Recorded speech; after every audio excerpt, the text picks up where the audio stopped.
গোটা উত্তরবঙ্গ শুধু নয়, গোটা পশ্চিমবাংলা জুড়ে তৃণমূলের মদতে, পুলিশের মদতে, প্রশাসনের মদতে যে পরিমাণে নদীর বালি চুরি হয়েছে, বজরি চুরি হয়েছে, পাথর পাচার হয়েছে, গাছ কাটা হয়েছে, জমি মাফিয়াগিরি হয়েছে, তার ফল আজকে সাধারণ মানুষ ভোগ করছে। ধূপগুড়ির জলঢাকা নদীর বাঁধ ভেঙে প্লাবিত হয়েছে গদেয়ারকোটি গ্রাম পঞ্চায়েতের বিস্তীর্ণ এলাকা। ভয়াবহ এই পরিস্থিতিতে বৃহস্পতিবার সকালে দুর্গতদের পাশে দেখতে পাওয়া গেল সিপিআইএম নেত্রী তথা কেন্দ্রীয় কমিটির সদস্য মীনাক্ষী মুখার্জি। বগরিবাড়ি ও কুরসামারি দুই অঞ্চল সবচেয়ে বেশি ক্ষতিগ্রস্ত হয়েছে বন্যার জেরে। বাঁধ ভাঙার ফলে অনেকেই গৃহহীন হয়ে পড়েছেন, কেউ কেউ আশ্রয় নিয়েছেন রেল লাইনের ধারে তাঁবুতে। সেই সব পরিবারের সঙ্গে কথা বলেন মীনাক্ষী, শোনেন তাদের অসহায়তার গল্প, দেখেন ভাঙন এলাকা যেখানে বহু ঘরবাড়ি এখন ধ্বংসরূপে পরিণত। স্থানীয়রা অভিযোগ করেন এখনো পর্যন্ত কোনো বড় নেতা বা মন্ত্রী এলাকা পরিদর্শনে আসেননি, কেবল বিডিও, জয়েন্ট বিডিওর দেখা মিলেছে। মৃত গবাদি পশুর দুর্গন্ধে এলাকাবাসীর নাকাল। এই মুহূর্তে তাদের সব থেকে বেশি প্রয়োজন ঔষধ, খাবার এবং পুনর্বাসন। প্রশাসন অপদার্থ, এই দুইয়ের বেশি নজরে কিচ্ছু পড়ছে না। তবে মানুষের অসহায়তা ক্ষোভে পরিণত হচ্ছে, আর প্রশাসনের অপদার্থতা ফিরে চুরি এবং স্বজন পোষণে পরিণত হচ্ছে। বলছি যে এই যে আরেকটা বিষয়, সেটা হচ্ছে যে এই যে ক্ষতিগ্রস্ত এর আগেও হয়েছিল অনেকবার প্রাকৃতিক দুর্যোগে, তারা ক্ষতিপূরণ পায়নি, এবার কি পাবে মনে হয়? নেতা মন্ত্রীরা আসছেন, বললাম তো প্রশাসনের প্রাকৃতিক বিপর্যয়কে মোকাবিলা করাতে তো পুরো অপদার্থ, এবং এই অপদার্থতা আস্তে আস্তে চুরি এবং স্বজন পোষণে যাচ্ছে। এবারে প্রশাসনের স্বজন বলতে তো আমি আপনি সবাই, কিন্তু প্রশাসন যখন একটি নির্দিষ্ট রাজনৈতিক দলের দলদাসে পরিণত হয়ে যায়, তখন সেই রাজনৈতিক দলের অঙ্গুলি হেলনে কাজ করে, তাদের আঙ্গুলের ইশারাতেই কাজ করছে। বলছি যে একটা এর বাইরে, এই দুর্যোগের বাইরে, বলছি যে বাংলা এসআইআর নিয়ে না, দুর্যোগের বাইরে এখন কোনো কথা বলবো না। আমাদের এখন নিশ্চিতভাবে সবাই মিলে দুর্যোগেই থাকা উচিত।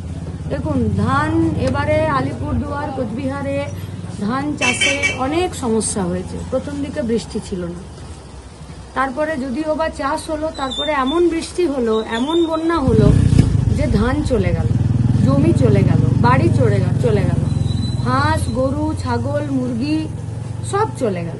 এমনকি লোকের আধার কার্ড, ভোটার কার্ড, ডকুমেন্টস গুলোও চলে গেল। আবার ফিরে চুরি হচ্ছে। গরু মরে পড়ে আছে, গরুটাকে সরানোর লোক নাই। বাচ্চা বাচ্চা ছেলে মেয়ে, পোয়াতি মায়েরা, ডাক্তার আসছে না। যেখানটা একটু কাছাকাছি, যেখানে গাড়ি যাবে, ওই অতদূর পর্যন্ত প্রশাসন যাচ্ছে। যা রিলিফ আসছে, যা ত্রাণ আসছে, সেখানেও কারচুপি হচ্ছে সরকারি। সাধারণ মানুষ হাত বাড়াচ্ছে। তাই গোটা ধূপগুড়িবাসীর কাছে আমাদের আবেদন, এ শুধুমাত্র 13টা বা 16টা বুথের বিষয় নয়, বিষয়টা গোটা ধূপগুড়ি। কারণ গোটা উত্তরবঙ্গ শুধু নয়, গোটা পশ্চিমবাংলা জুড়ে তৃণমূলের মদতে, পুলিশের মদতে, প্রশাসনের মদতে যে পরিমাণে নদীর বালি চুরি হয়েছে, বজরি চুরি হয়েছে, পাথর পাচার হয়েছে, গাছ কাটা হয়েছে, জমি মাফিয়াগিরি হয়েছে, তার ফল আজকে সাধারণ মানুষ ভোগ করছে। চুরি আটকাতে পারেনি, বিপর্যয় আটকাতে পারেনি, মোকাবিলা করতে পারছে না, মানুষের পাশে দাঁড়াতে পারছে না। আপনাদের মাধ্যমে গোটা ধূপগুড়ির সাধারণ মানুষের কাছে আমাদের আবেদন, একসাথে থাকুন। বিপদ কখনো জাত, ধর্ম, রাজনীতি দেখে আসে না। যখন বিপদ হয়েছে তখন সবাই একসাথে থাকুন, এক ক্ষয়ক্ষতির তালিকা তৈরি করুন, এবং বিডিওকে মানুষের পাশে এসে দাঁড়াতে হবে। কারণ আমাদের ট্যাক্সের টাকায় সরকার চলে, তাই সরকারকে আমাদের বাড়ি বানিয়ে দিতে হবে, বাঁধ মেরামত করতে হবে। বলছি এই যে রাজ্য সরকারের এই যে উন্নয়ন এবং এই পর্যটনের নামে অবাধে গাছ কাটা, আমরা দেখেছি এর আগেও লাটাগুলো তো কয়েক হাজার গাছ কেটেছে। তারপর নদীর মাঝের থেকে অবৈধভাবে, যেটা আপনি বলছিলেন, বোল্ডার বেড়া চুরি হচ্ছে। নদীর তো জলের স্রোতটাও কন্ট্রোল করে এই পাথরগুলি, তো অবৈধভাবে এই যে খনন আর এই যে অবাধে গাছ কাটা এবং পর্যটনের নামে বিভিন্ন জায়গায় নদীর ধারে, পাহাড়ি এলাকায় যে পর্যটন করে তোলা কলকাতার নেতা মন্ত্রীদের রয়েছে অনেকেরই, কি বলবেন? এগুলো কি একটা কারণ? নদীর বালি পাচারের সঙ্গে লোকের বেড়াতে যাওয়ার কি সম্পর্ক আমি খুঁজে পাচ্ছি না। নদীর বোল্ডার গুলো পাচার করে দেওয়ার সঙ্গে লোকের বেড়াতে যাওয়ার কি সম্পর্ক বুঝতে পারছি না। গাছ কেটে বেচে দেওয়ার সাথে যারা বেড়াতে যায়, প্রকৃতি প্রেমী, তারা জঙ্গল দেখতে যায়।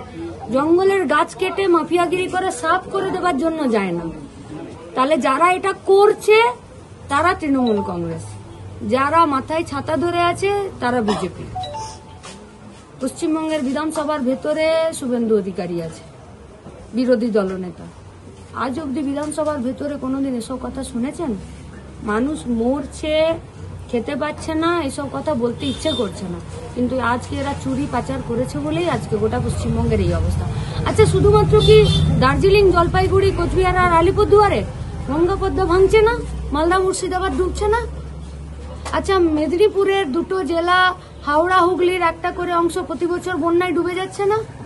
আচ্ছা, কলকাতাতে জল জমলে ইলেকট্রিক্যাল লাইন কেটে পড়ে 10 জন মরে গেল না? কোথায় সরকার? কোথায়? ঢাক বাজাচ্ছে, নাচছে তালে তালে। মীনাক্ষী মুখার্জি বলেন, সরকার চোখ বন্ধ করে বসে আছে। এই মানুষগুলোর ঘরবাড়ি গেছে, জীবনের সবকিছু হারিয়েছে। এখন তাদের পাশে দাঁড়ানো আমাদের দায়িত্ব। রাজ্য সরকারকে মানবিক হতে হবে, কেউ বিনা লড়াইয়ে ছেড়ে দেবে না। Bureau report, Memari update.